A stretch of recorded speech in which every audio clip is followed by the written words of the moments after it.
Harleen, ano yung mga bagong naisiwalat na mga resource person diyan sa Davao City sa ikalawang pagdinig kaugnay ditong signature drive sa People's Initiative? Meron bang natumbok na mga politiko na kasangkot dito? June, kabilang na nga riyan yung ilan sa mga isinuwalat nung ilang barangay officials na humarap sa pagdinig na pagkakasangkot dito sa isang party list. At hindi lang yan, June, ito rin nung isa sa mga naisiwalat yung paggamit ng coupons o claim stub kapalit ng pangako na ayuda. June, mahigit 100 ng residente mula sa iba't ibang bahagi ng Davao ang personal na dumalo sa ikalawang pagdinig ng Senate Committee on Electoral Reforms and People's Participation kaugnay ng umano'y bayaran sa People's Initiative. Ang ilang mga opisyal ng Tagum City via online tumestigo matapos bigong makadalo dahil sa baha bunsod ng sama ng panahon. Ayon kay Davao del Norte Governor Ed Humahib, maging ang sangguniang kabataan o SK official, inuutusan din umano ng mga barangay na magpapirma sa mga kabataan. Ayon naman kay Vice Mayor Alan Rellion, maging sa City Hall may kautusan umano na ipinapakalat na kailangan pumirma sa People's Initiative. Sa opisina, nagsabi yung aking administrative officer na mayroong advisory ang Office of the City Mayor na itong signature campaign ng People's Initiative. In fact, yung naipresenta ni Governor Edwin Humahib sa slides kanina, galing po sa aking opisina yon.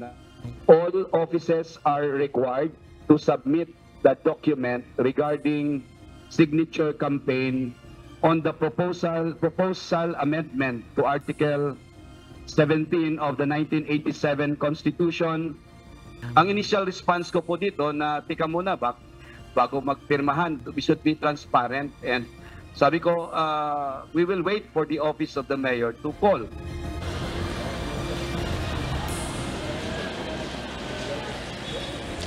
June, itinuro naman ng ilang punong barangay ang mga nagpakilala umanong coordinators ng Puwersa ng Bayaning Atleta o PBA Party List na nasa likod umano ng pagpapapirma kapalit ng pangakong ayuda.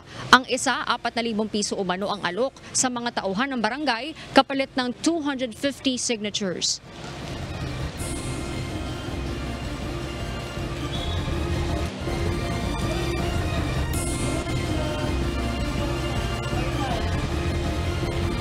Ilang barangay captain naman ang nagpakilalang PBA Party List coordinators ang tumestigo sa pamimigay ng iba't ibang klase ng coupon na magsisilbi umanong claim stub para sa mga pumirma na pinangakuan ng ayuda.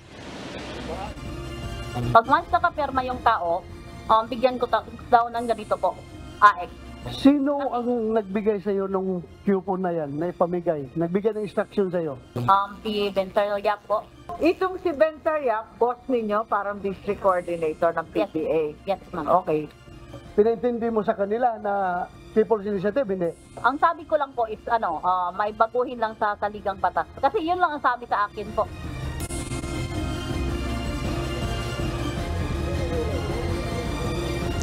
Tingin naman ni Senator Ronald Bato de la Rosa baka baliktad ang nangyayari at ang liderato umano ng Kamara ang humihingi ng suporta mula sa grupong pirma para sa People's Initiative. June, natapos na yung ikalawang pagdinig ng Senate panel dito nga sa issue sa People's Initiative at natanong natin sa Senator Amy Marcos kung magkakaroon pa ng susunod na pagdinig. Ang sinasabi niya ay kailangan dumalod yung pinasabpina na si Attorney Anthony Abado, isang Attorney Anthony Abado. Ito yung sinasabi, June, na nakapangalan doon sa mga signature forms na unang ipinakalat doon sa mga barabarangay. Ang huling balita, June, sa impormasyon ng Senate panel ay nasa ibang bansa. Itong si Attorney Anthony Abad at nag-email sa opisina ni Senator Marcos at sinabi nga na wala siya dito sa Pilipinas. Antabayan na natin, June, kung kailan makakadalo itong si Attorney Anthony Abad at kung kailan susunod na didinggin ng Senate Committee on Electoral Reforms and People's Participation itong issue sa People's Initiative. At yun muna ang update mula rito sa Davao City. Balik sa'yo, June. Harleen, nabanggit ba ng mga resource person kung sino sa PBA party list ang involved? Pinangalanan ba?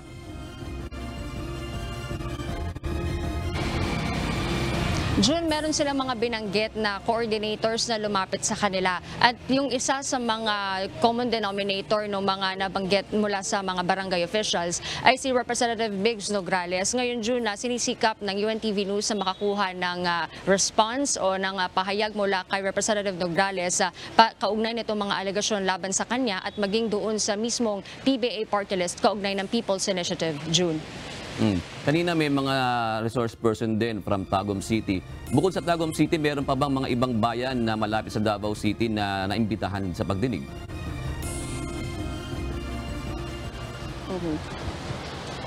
June, kanina meron ding mga resource persons mula sa Cagayan de Oro ang humarap sa pagdinig at dun sa nauna, June, meron ding mga taga-Bukidnon. So iba't ibang mga lugar sa Mindanao yung mga nakatanggap ng ganitong mga offer mula sa iba't ibang party list at may mga ibang sinasabi, June, na mula nga doon sa mga ibang city officials. Doon sa CDO, June, merong humarap kanina na resource person na unang pinasapinan ni Senator Ronald De La Rosa, yung grupong Change Philippines. Ito ay isang non-government organization na sinabi nung mga naunang nag-testify mula Bukidnon na sila raw yung nagpasimuno o nag-alok sa kanila na mag-ikot-ikot at mag-gather ng pirma para sa People's Initiative. Kanina, June, nilinaw nila na sila ay non-government organization at wala umano silang ibang pinagkukuhanan ng pera kundi mula doon sa kanilang grupo at wala silang ibang intensyon o wala ding mga ibang nag-uutos sa kanila kundi ito'y kanilang inisyatibo bilang isang non-government organization, June. Alright, maraming salamat. Harleen Delgado, nag-uulat ng live mula sa Davao City.